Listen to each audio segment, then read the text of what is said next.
He was the apex predator, the man who made billion-dollar corporations tremble and rival packs kneel. Silas Vane wasn't just a CEO. He was the alpha king of the West Coast, a man rumored to have a heart made of cold iron. He didn't do mercy, he didn't do family, and he certainly didn't do mistakes. But on a rainy Tuesday in Seattle, surrounded by armed security and terrifying silence, the impossible happened. A 6-year-old girl, soaking wet and shaking, broke through his security line. She didn't beg for money. She didn't run away.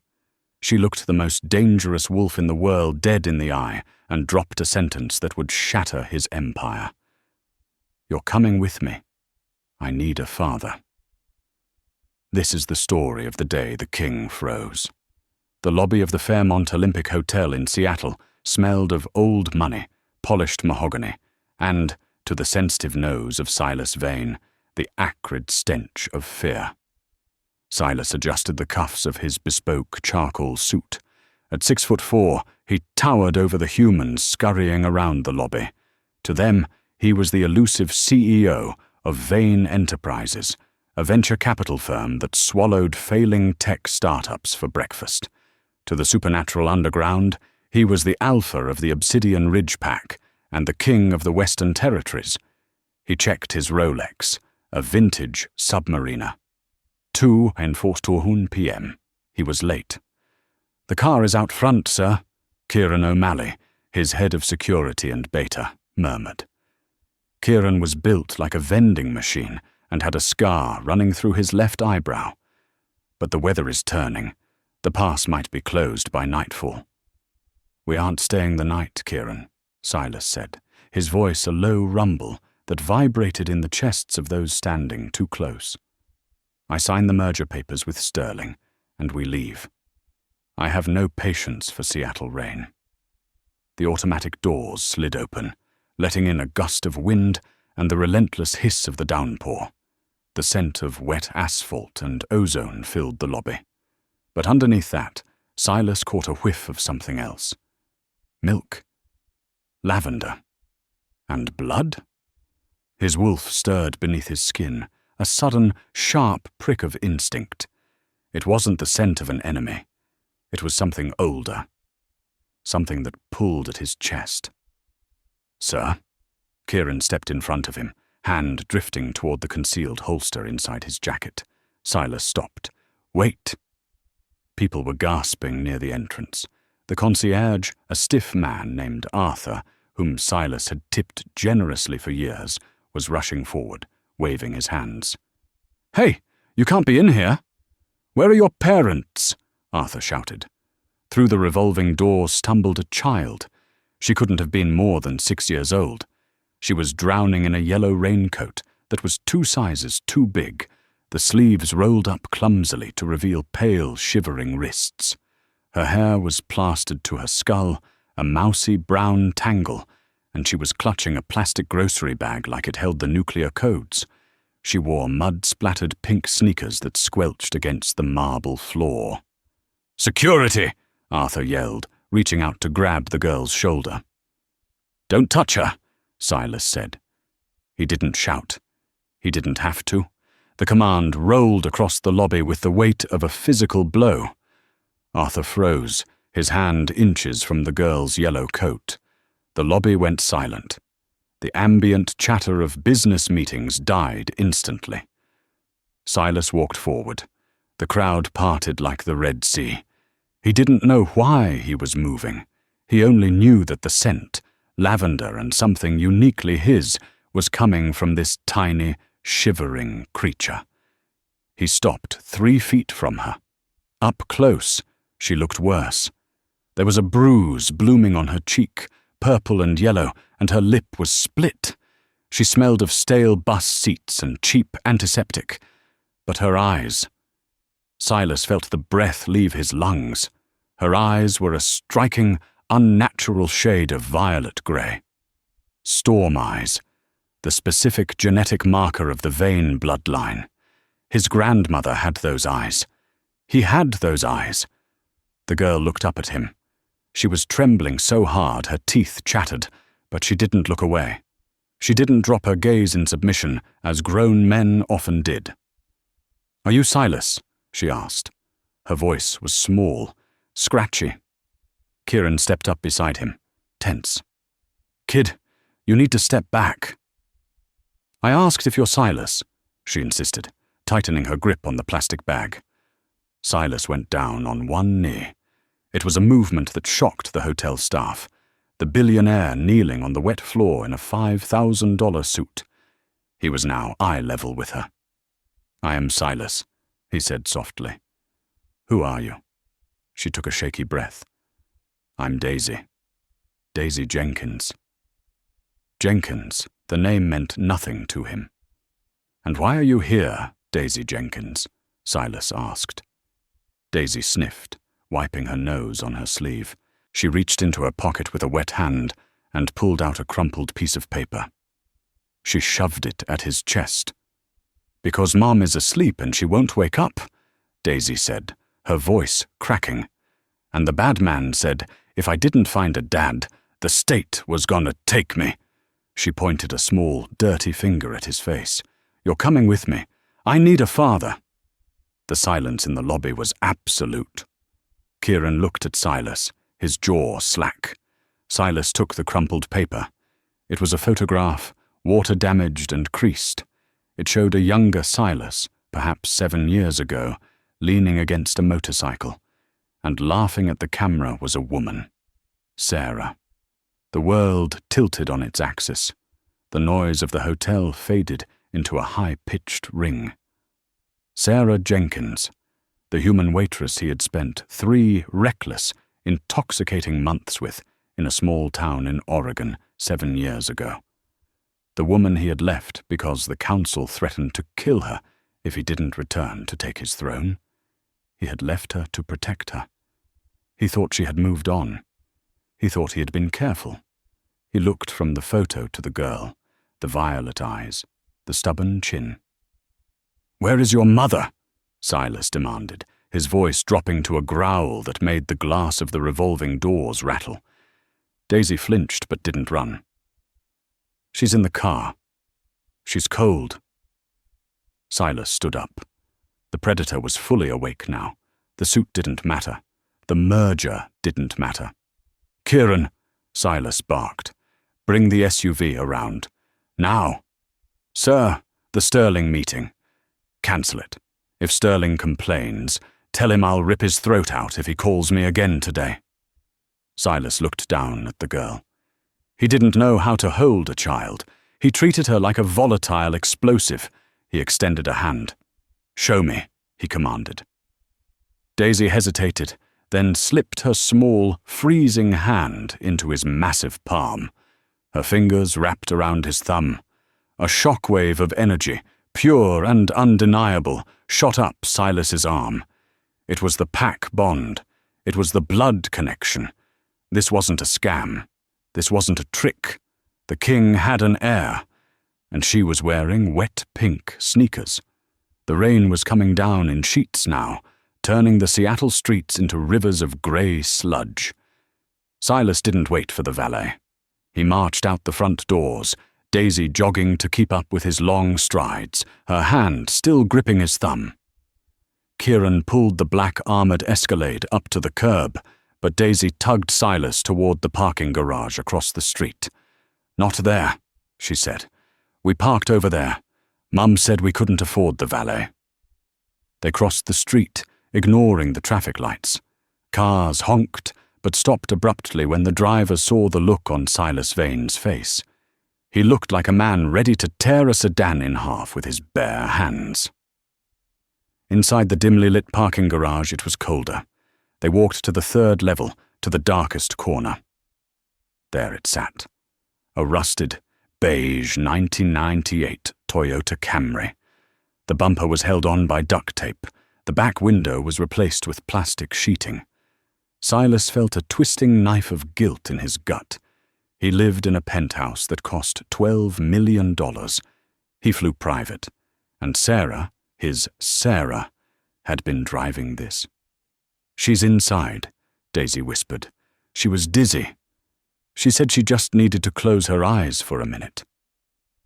Silas released Daisy's hand and approached the driver's side. The windows were fogged up. He tried the handle, locked. He didn't bother asking for a key. He jammed his elbow into the glass, shattering it instantly. He reached in and unlocked the door, ripping it open. Sarah was slumped over the steering wheel. She looked older than he remembered, thinner. Her golden hair was dull and matted. She was wearing a waitress uniform from a diner he didn't recognize, stained with coffee and grease.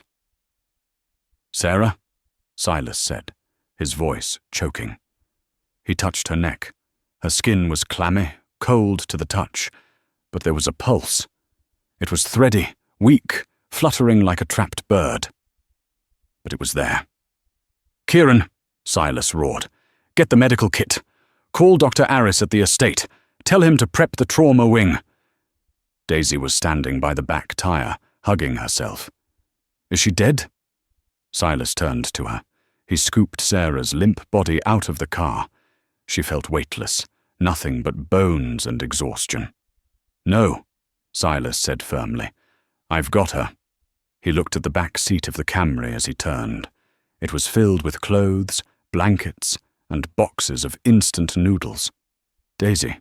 Silas asked, his voice tight. "Where do you live?" Daisy looked down at her sneakers. "Here. We live here. Since the landlord changed the locks last week." A growl ripped from Silas's throat, so loud and guttural that a car alarm nearby triggered. Kieran arrived with the med kit, but Silas waved him off. "Forget the kit. We drive. Drive fast." The ride to the Obsidian estate usually took 40 minutes. Kieran made it in 20. Silas sat in the back, Sarah's head in his lap. He used a warm towel from the car's minibar to wipe the sweat from her forehead. He could smell the sickness on her, an infection, likely untreated pneumonia, compounded by severe malnutrition. Daisy sat on the opposite jump seat, staring at the leather interior with wide eyes. She had stopped shivering, wrapped in Silas's cashmere suit jacket, which engulfed her like a tent. "Are you rich?" Daisy asked suddenly. Silas looked up from Sarah's pale face. "Yes." "Mum said you were dangerous," Daisy said matter-of-factly. "She said you were a king of wolves, and that's why we couldn't find you, because bad wolves wanted to hurt us, to get to you." Silas stiffened. Sarah knew. He had never told her explicitly what he was, but she had guessed, and she had stayed away not out of anger, but out of fear. Fear for the child. "Who hurt you, Daisy?" Silas asked, gesturing to the bruise on her cheek. Daisy touched her face. "Mr. Henderson. The landlord. He grabbed me when Mum was trying to get our stuff. He said trash belongs on the street." The temperature in the car dropped 10 degrees. The leather of the armrest creaked as Silas squeezed it. "Kieran," Silas said. "Already on it, sir," Kieran replied from the front seat, typing on a secure tablet. "I have the address of the apartment complex. I have a tactical team 2 minutes out. What are the orders?" "Buy the building," Silas said. "Evict everyone, then burn it to the ground. And find Mr. Henderson. Bring him to the cellars." Daisy's eyes widened. "You're going to burn the building?" "I'm going to burn the world if I have to," Silas muttered, brushing a stray hair from Sarah's face. The car swerved onto the private road, leading to the estate. Iron gates, 20 feet high and emblazoned with the Vane crest, a wolf rampant holding a sword, swung open. They pulled up to the main entrance of the manor, a sprawling stone fortress that looked more like a castle than a home. Dr. Aris and a team of nurses were waiting on the steps with a gurney. As the car stopped, Silas didn't wait for the door to be opened. He kicked it open, carrying Sarah out into the rain, shielding her body with his own. "Save her," he commanded Aris. "If she dies, you all follow."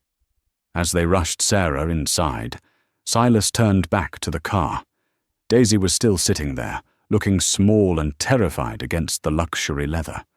For the first time in his life, Silas Vane felt unsure. He had led armies. He had negotiated treaties. But looking at this child, his daughter, he felt paralyzed. He walked back to the car and extended his hand again. "Come, Daisy," he said. "You're home." She took his hand. She hopped out of the car. "Do you have food?" she asked. "I haven't eaten since yesterday." "We have food," Silas said. "We have everything." He led her up the stairs.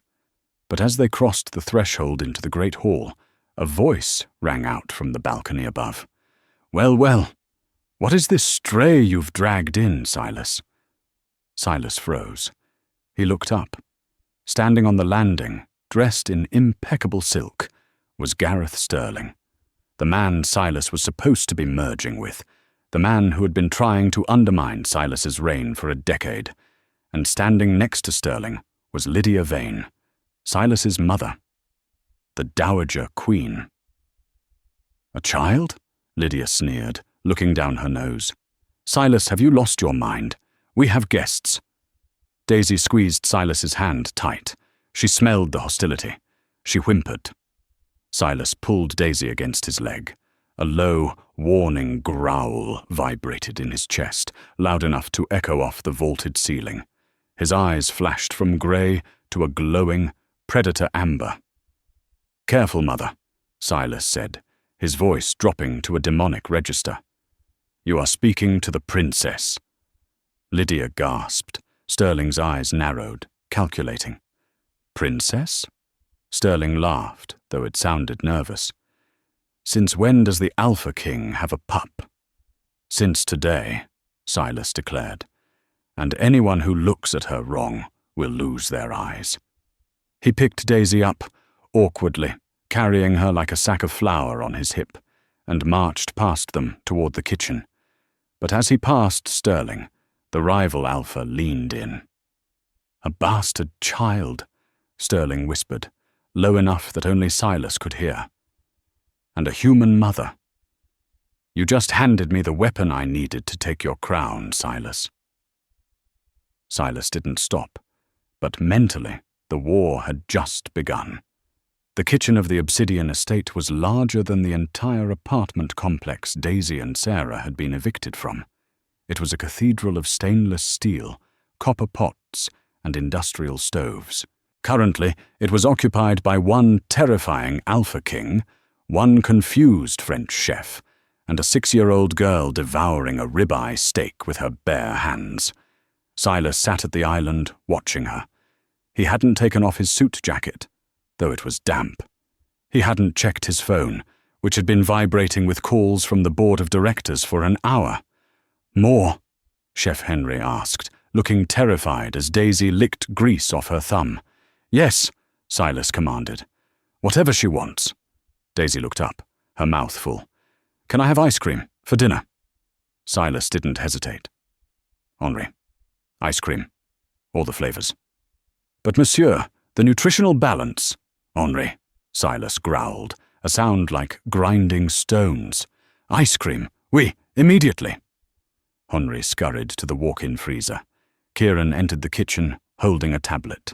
He looked exhausted. The security team had been on high alert since the incident in the driveway with Sterling and Lydia. "Sir," Kieran said, sliding the tablet across the marble counter. Dr. Aris ran the rapid genetic panel. He took a sample from the cup she drank from. Silas looked down at the screen. He didn't understand the complex medical charts, but he understood the bold green text at the bottom. Paternity confirmed. Match. 99.99%. He had known. His wolf had known the moment he smelled her. But seeing it in data, undeniable and scientific, hit him harder than a silver bullet. He had a daughter. He looked at Daisy, who was now swinging her legs on the high stool, waiting for her ice cream. She looked so small, so breakable. 7 years, Silas whispered to himself. I missed 7 years. We found the landlord, Henderson, Kieran said softly. He's in the holding cells. He wet himself when the tactical team breached his office. Keep him there, Silas said coldly. I want to have a conversation with him about how he bruised my daughter's face, but not tonight. Tonight, I have a different problem. Which is? I don't know what 6-year-olds do, Silas admitted, looking panic-stricken for the first time in a decade. Does she need a kennel? A crib? Kieran blinked. Sir, she's a human child. Well, half-wolf. But she needs a bed, pajamas, a toothbrush. Daisy turned around. I need my backpack. It's in the car. It has Mr. Fluff. Mr. Fluff? Silas asked. My bear. He can't sleep in the car. He's afraid of the dark. Silas stood up. Kieran, retrieve the bear and order clothes. Everything from the spring collections of whatever children wear. Gucci, Gap. Buy it all. Have it delivered within the hour. As Kieran rushed off, the kitchen door swung open again. This time, the silence that followed was heavy. Lydia Vane walked in. His mother was a striking woman, sharp-featured and elegant, wearing diamonds that cost more than most packs earned in a generation. She had ruled the Obsidian Ridge pack with an iron fist before Silas came of age. She was cold, calculating, and ruthless. She stopped, looking at Daisy with a mixture of disgust and curiosity. So, Lydia said, her voice like cracking ice, this is the scandal that will ruin us. Daisy stopped eating. She sensed the threat. She slid off the stool and backed up until she bumped into Silas's leg. Silas placed a hand on Daisy's head.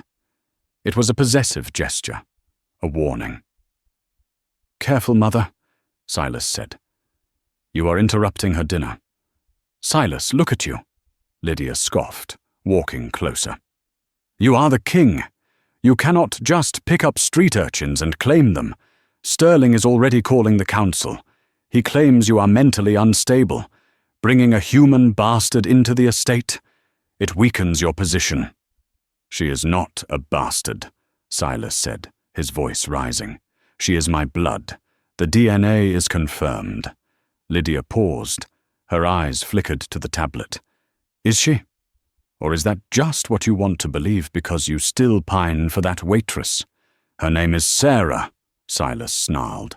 Her name is a liability, Lydia snapped.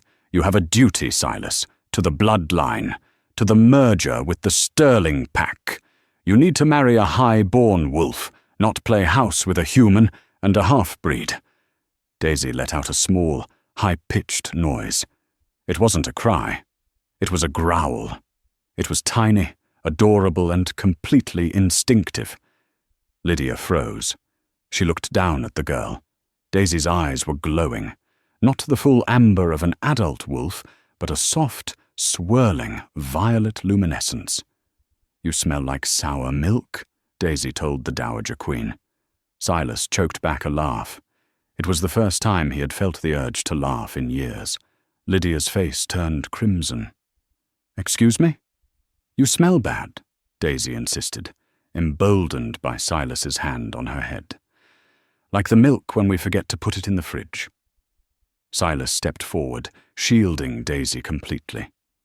She has the sight, Mother. She smells your bitterness. Now leave, before I forget that you are my mother, and remember that I am the Alpha who commands this house. Lydia stared at him, her chest heaving. She looked at Daisy, then back at Silas. You are making a mistake, she hissed. Sterling will use this. He will challenge you, and if you lose the challenge, he will kill the child. Let him try, Silas said. I'll hang his pelt on the gates. Lydia turned and stormed out, her heels clicking sharply on the tile. Silas let out a breath he didn't know he was holding. He looked down at Daisy. The glow in her eyes faded, leaving them grey and tired.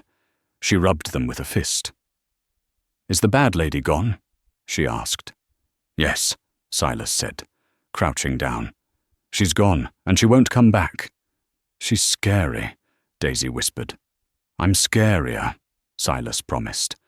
Come, let's find Mr. Fluff and get you to sleep. He picked her up. She was heavier now that she was full of steak and ice cream. She rested her head on his shoulder, her wet hair soaking his expensive shirt. Silas? She mumbled, her eyes closing.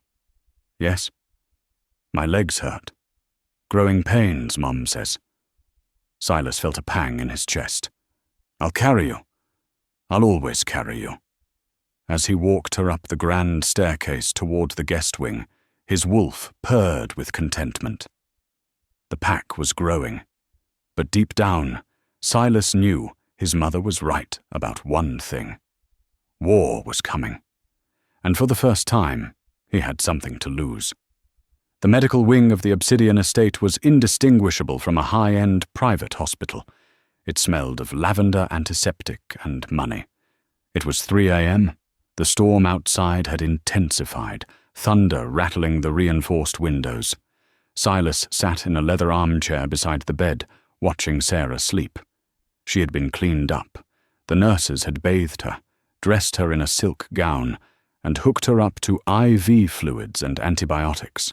Her colour was returning, the grey pallor of near death replaced by a faint flush. She was beautiful. Even worn down by poverty and exhaustion, she was the most beautiful thing Silas had ever seen. He remembered the day they met. She had spilled coffee on his motorcycle helmet. She hadn't apologized. She had just laughed and told him he shouldn't park in a loading zone. He had fallen in love in 3 seconds. He reached out, tracing the line of her hand with his finger. Her knuckles were rough, chapped from hard work. I'm so sorry, he whispered into the dark room. I thought you were safe. I thought I left you enough money to restart your life. He had. When he left 7 years ago, he had transferred $5 million into an anonymous account for her. He had walked away to keep his enemies from targeting her, believing she would live a comfortable life. So why was she living in a car? Sarah stirred. Her eyelids fluttered. Silas froze. Sarah. Her eyes opened. They were blue, like the ocean, but clouded with confusion. She blinked, trying to focus on the ceiling, the monitors, and finally, the dark figure sitting beside her. Silas, she croaked. I'm here, he said, leaning forward. You're safe. You're at the estate. For a second, there was recognition. And then there was pure, unadulterated terror. Sarah scrambled backward, ripping the IV line out of her arm. Blood sprayed onto the white sheets. She hit the headboard, pulling her knees to her chest, hyperventilating. No, she screamed. No, stay away. Silas stood up, hands raised. Sarah, it's me. It's Silas. I'm not going to hurt you. Where is she? Sarah shrieked, her eyes darting around the room. Where is Daisy? What did you do with her? Daisy is sleeping, Silas said quickly, his heart breaking at her fear. She's in the room next door. She's safe. She's fed. Sarah, look at me. You found us, she sobbed, shaking her head. I tried to run. I tried to hide. I didn't spend the money. I swear I didn't touch a penny. Please don't kill her. Silas felt like he had been punched in the throat. Kill her? Sarah, she's my daughter. Why would I kill her?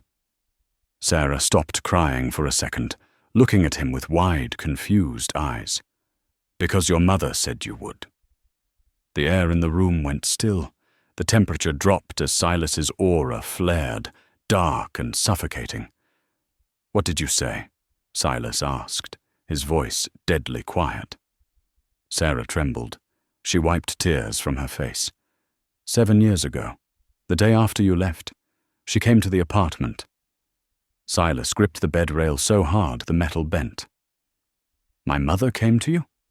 She brought men, Sarah whispered, reliving the memory. Big men. She told me you left because I was a distraction. She said you were a king and I was dirt. She took a shaky breath. Then I found out I was pregnant a week later. I tried to call you, but she answered the phone. She told me. Sarah choked on a sob.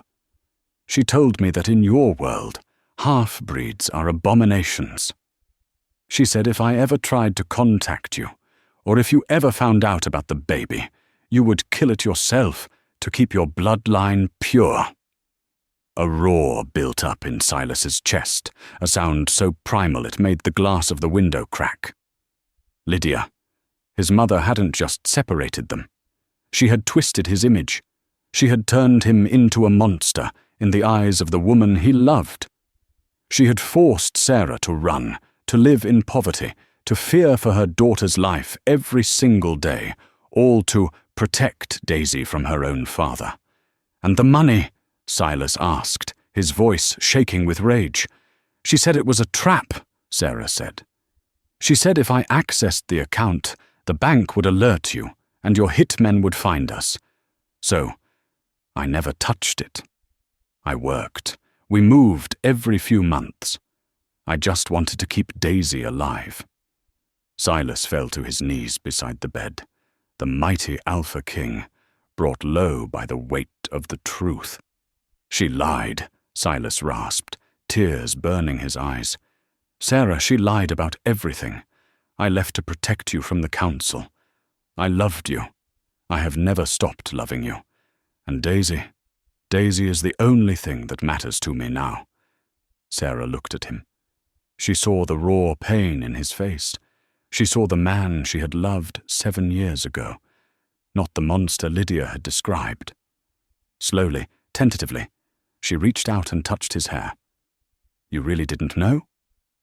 No, Silas vowed. But I know now. And I swear to you, Sarah, nobody will ever hurt you again. Not the landlord. Not the council. He looked up, his eyes burning with amber fire. And especially not my mother. The door to the medical room burst open. It was Kieran. He looked pale. Sir, we have a problem. Silas stood up, composing himself, though his rage was vibrating through the floorboards. What is it? It's the news, Kieran said, turning on the TV mounted on the wall. Sterling didn't wait for the council meeting. The screen flickered to life. A breaking news banner ran across the bottom of the screen. Scandal in Obsidian Ridge. On the screen was a photo. It was grainy, taken from a long-distance lens, likely earlier that day in the parking garage. It showed Silas carrying Sarah, with Daisy trailing behind him. The reporter's voice was breathless.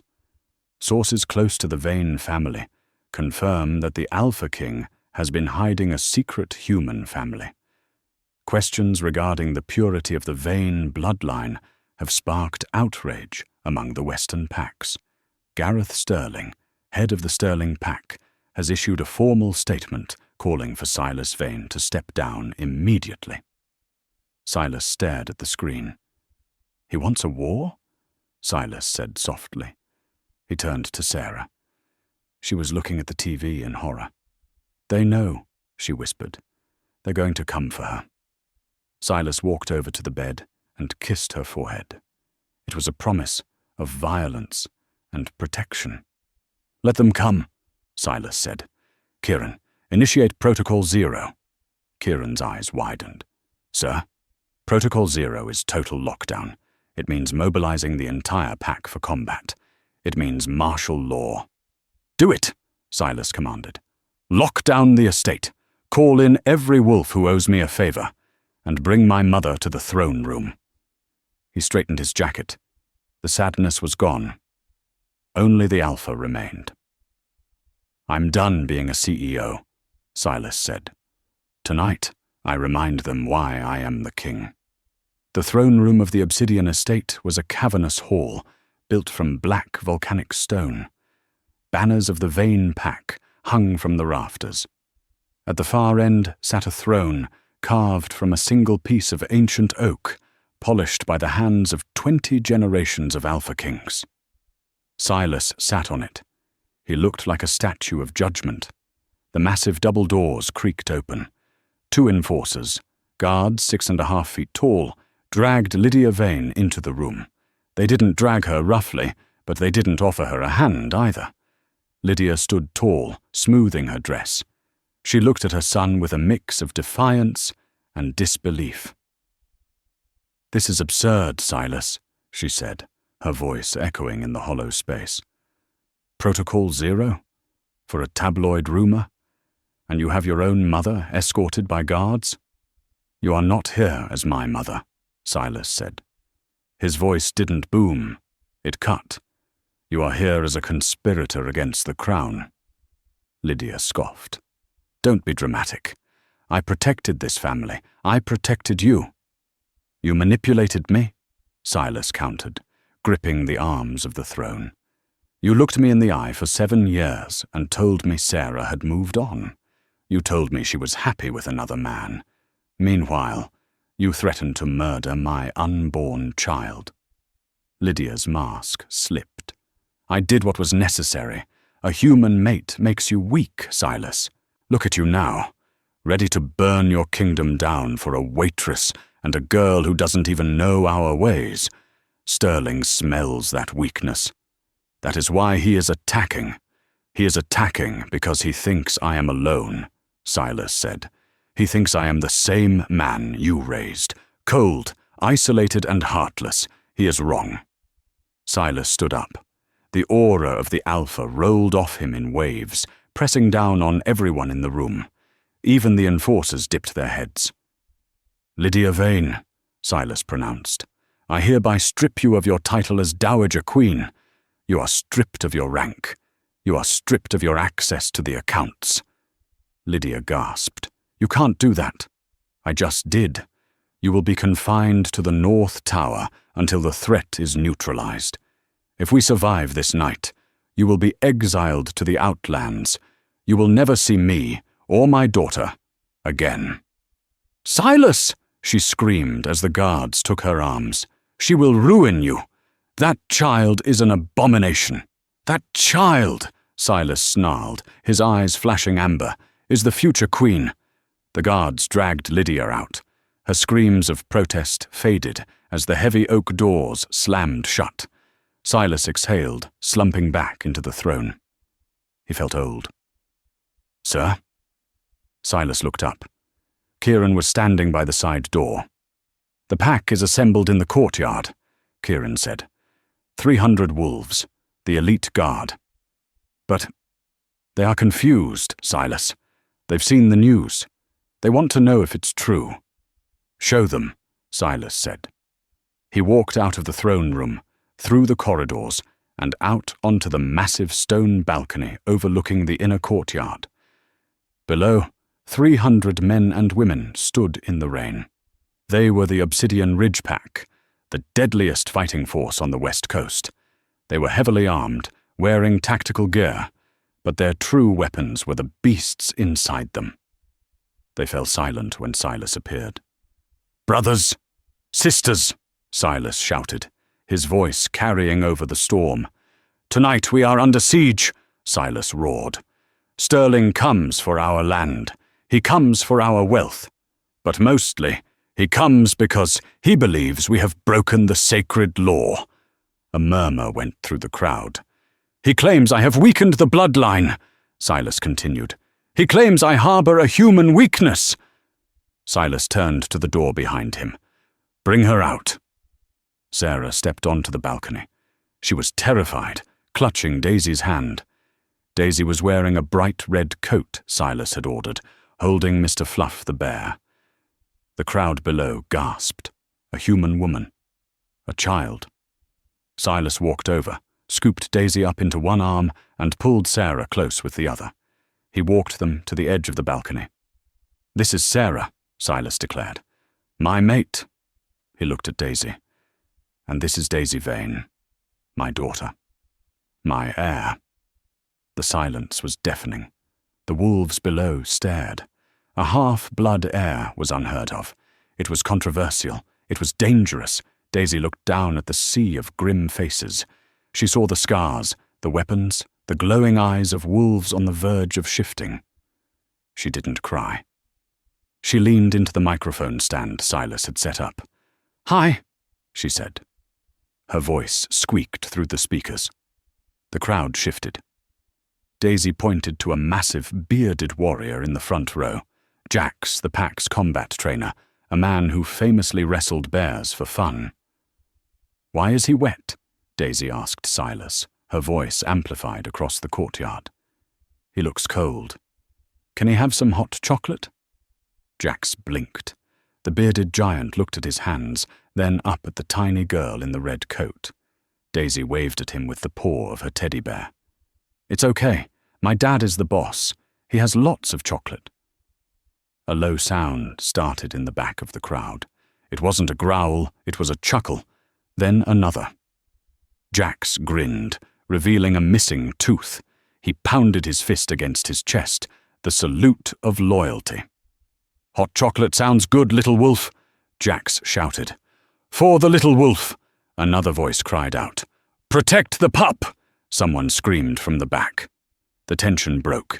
The instinct to protect the young, especially the alpha's young, overrode the politics.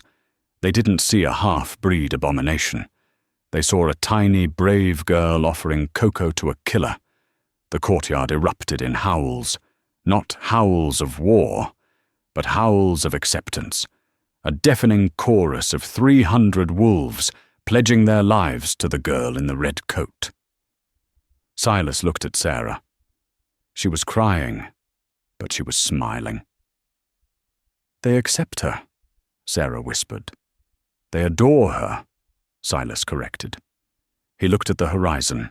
The headlights of a convoy were appearing in the distance, snakes of light winding up the mountain road.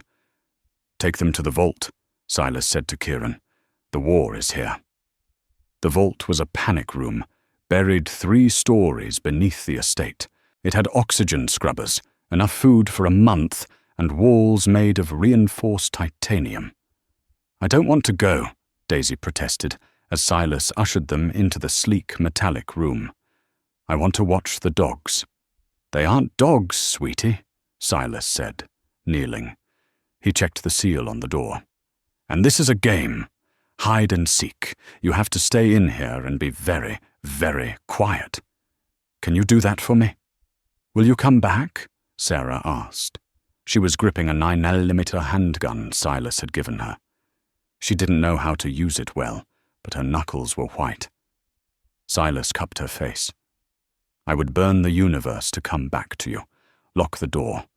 Open it for no one but me or Kieran. If anyone else tries to get in, you shoot. You shoot until the gun is empty." Sarah nodded, tears streaming down her face.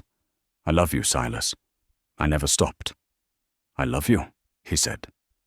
He kissed her hard, a kiss that tasted of desperation and goodbyes. Then he stepped out, and the heavy steel door hissed shut, sealing them in. Silas turned. The softness vanished from his face. He ran up the stairs, 2 at a time, shedding his suit jacket. He ripped the buttons of his shirt open. His bones began to crack.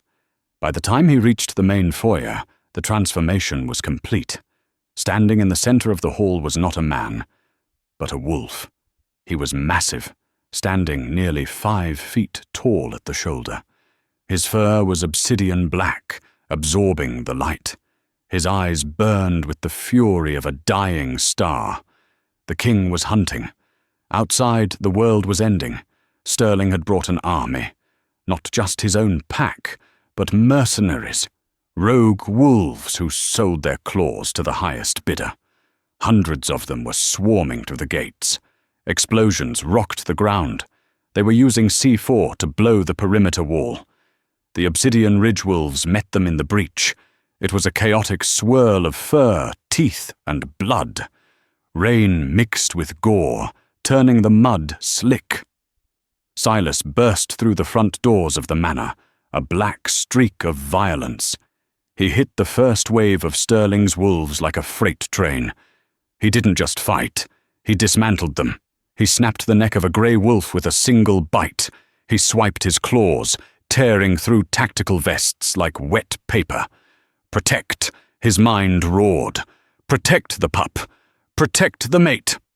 He saw Kieran to his left, in his russet-coloured wolf form, fighting back-to-back with Jax. They were holding the line, but they were outnumbered 2-1. Sterling wasn't on the front lines. He was a coward. He would be waiting for an opening. Silas fought his way through the melee, eyes scanning the dark forest line. He smelled gasoline. He smelled treachery. Then he smelled it. Smoke. Not from the battle. From the house. Silas whipped his head around. The west wing of the manor was on fire.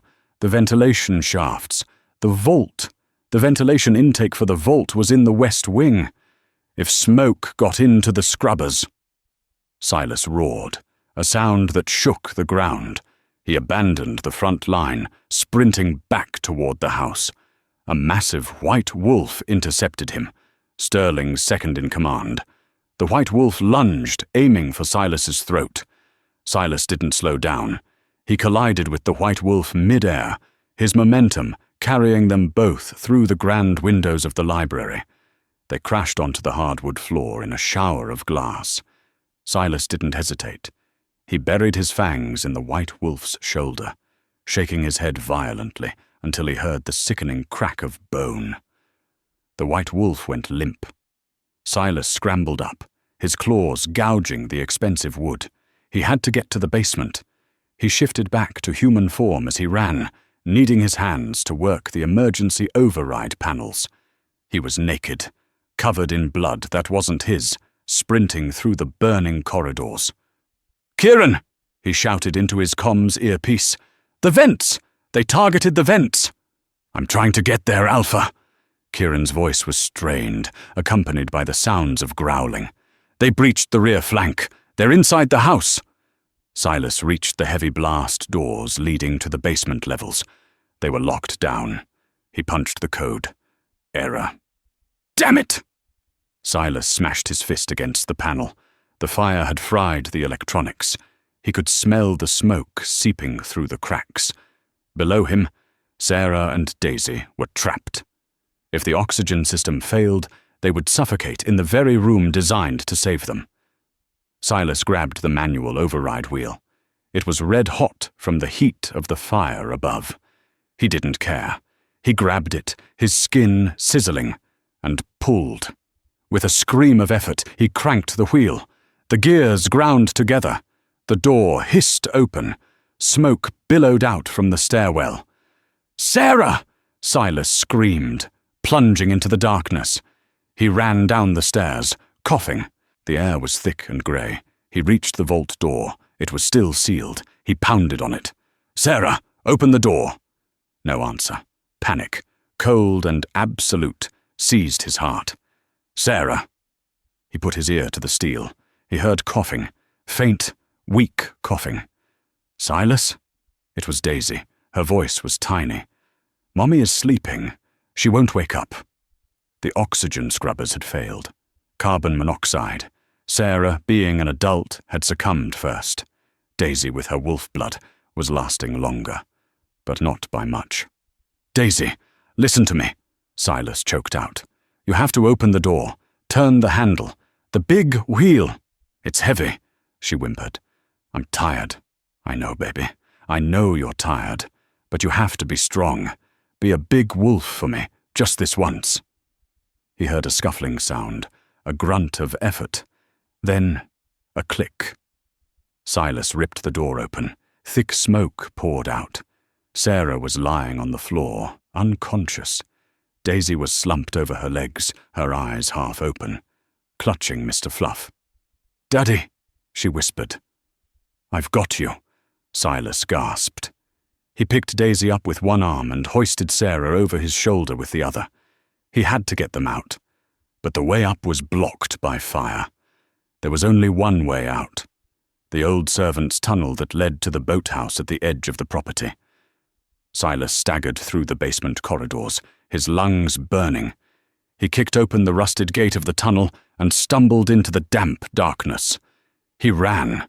He ran until his legs gave out. He ran until he smelled the fresh, rain-soaked air of the lake. He burst out of the tunnel and collapsed onto the wet grass by the boathouse. He laid Sarah down. He checked her pulse. It was slow. Too slow. "Sarah, breathe," he commanded, pressing on her chest. "Don't you dare leave me again." Daisy was coughing beside him, sucking in greedy gulps of air. Silas performed CPR, his own body trembling with exhaustion. Come on," Sarah gasped. Her back arched, and she took a ragged, desperate breath. She rolled over, retching. Silas slumped back, looking up at the rain. They were alive. But then, a shadow fell over them. Silas froze. He looked up. Standing on the dock, silhouetted against the burning estate on the hill, was Gareth Sterling. He was in human form, holding a high-powered rifle, and he wasn't alone. He was surrounded by 6 of his elite guard. "Touching," Sterling sneered, aiming the rifle at Silas's chest. Really, a tragic end to the Vane dynasty. Silas was exhausted. He was unarmed. He had a half-conscious woman and a child behind him. Sterling cocked the gun. "Any last words, King?" Silas looked at Daisy. She was looking at Sterling with those violet eyes. "Yeah," Silas said, a dark, bloody grin spreading across his face. "Look behind you." Sterling frowned. "What?" From the water of the lake, dark shapes began to rise. They weren't wolves. They were the river guard, the aquatic shifters, otters and crocodiles who had sworn allegiance to Silas's grandfather decades ago. Allies Silas had called when he initiated Protocol 0, and behind Sterling, from the tree line, emerged Kieran and the remnants of the Obsidian Pack. They were bloodied, battered, but they were there. Sterling turned, his eyes widening. He was surrounded. "You forgot one thing, Gareth," Silas whispered, struggling to his feet. "A king never fights alone." Sterling fired, but Silas didn't fall, because a small, pink sneaker kicked Sterling in the shin. It was Daisy. She had run forward while Sterling was distracted. It wasn't a hard kick, but it shocked him enough that his aim wavered. The bullet grazed Silas's arm. "Don't hurt my dad!" Daisy yelled. That split second was all Silas needed. He shifted. The black wolf launched into the air, jaws wide open, aimed directly at Sterling's throat. The sound of Silas's jaws snapping onto Gareth Sterling's shoulder ended the war. It was a wet, decisive crunch that silenced the clearing. Sterling screamed, dropping his rifle and falling back into the mud. Silas, now a massive, panting wolf, pinned him down. The remaining mercenaries, seeing their leader defeated and surrounded by the arrival of the aquatic river guard, dropped their weapons. Silas shifted back to human form. He stood over his rival, bleeding but victorious. "Kill me!" Sterling gasped, clutching his shattered shoulder. "Finish it!" "Death is too easy," Silas rasped. Kieran arrived, throwing a coat over his alpha's shoulders. "Chain him," Silas commanded. "He stands trial before the High Council. Let every alpha see what happens when you threaten my family. Then send him to the silver mines." Turning his back on the politics, Silas limped toward the boathouse. The adrenaline was fading, replaced by exhaustion, but his eyes were locked on the 2 figures huddled against the wall. He dropped to his knees in the mud. "Daisy? Sarah?" "We're okay," Sarah whispered, clutching his hand. "You came back." "I told you," Silas said, resting his forehead against hers. "I'd burn the universe for you." Daisy poked Silas's chest. "I kicked him, Daddy." Silas pulled back, a genuine smile breaking through the blood on his face. "You did. You saved my life, little wolf." He stood up, lifting Daisy into his arms and pulling Sarah close. He turned to face his pack. The Obsidian Ridge wolves and the River Guard were battered, but they stood tall. They looked at the king, then at the human woman and the child. Kieran was the first to move. He dropped to one knee, baring his neck. the ultimate sign of submission. Jacks followed, then the enforcers. One by one, every shifter in the clearing knelt. They weren't just bowing to the king, they were bowing to the Alpha family. "Rise," Silas commanded, his voice thick with emotion. "We have a home to rebuild." The weeks that followed were a blur of reconstruction, but before the new walls went up, the old rot had to be removed. In the North Tower, Silas stood before his mother, Lydia. She sat in a chair, stripped of her jewels and title. "I am sending you to the Swiss chateaux," Silas said coldly. "You will be cared for. But you are exiled. You will never set foot on this land again." "I did it for the bloodline," Lydia argued weakly. "A human mate will make you weak. She will die while you remain strong." "That is the price of love," Silas replied, "a price I am happy to pay." He walked out, closing the door on her, and on the past, forever. 6 months later, the morning sun flooded the kitchen of the renovated estate. Silas walked in to find a scene that would have been impossible a year ago. Sarah was wearing one of his dress shirts, flipping pancakes and laughing. At the island, Daisy was colouring. Sitting next to her was Jax, the giant, scarred combat trainer. He was carefully holding a tiny crayon. "Jax, trees aren't purple," Daisy scolded. "It's a magic forest," the lethal warrior grumbled playfully. "Morning," Silas said, leaning against the doorframe. "Daddy!" Daisy hopped down and hugged his leg. She had grown taller, and the scent of the pack was strong on her. She was safe. She was home. "Meeting at noon with the council," Sarah reminded him, handing him a plate. "Don't be late." "Cancel it," Silas mumbled, kissing her. "I'd rather stay here." "You can't. You're the king." "I'm a dad first." Kieran cleared his throat from the doorway. "Sir, the car is ready." Silas sighed, stealing a bite of pancake. "All right, let's go run the world." He grabbed his jacket and walked out into the sunlight. He was Silas Vane, the Alpha of Obsidian Ridge. But as he looked back at the house, hearing the laughter of his family, he knew the orphan girl in the yellow raincoat had given him the only title that mattered. He was a father. And that is the story of Silas Vane and the day the Alpha King froze. It turns out, the strongest thing a wolf can do isn't to fight. It's to love. Silas exiled his mother instead of imprisoning her. Do you think he was too soft, or was that the ultimate punishment for a woman like her? Let me know your verdict in the comments. I read every single one. If you enjoyed this story, please smash that like button. It really helps the channel. Don't forget to subscribe and hit the notification bell for more audio dramas. Share this with a friend who loves a happy ending. Until next time, keep howling.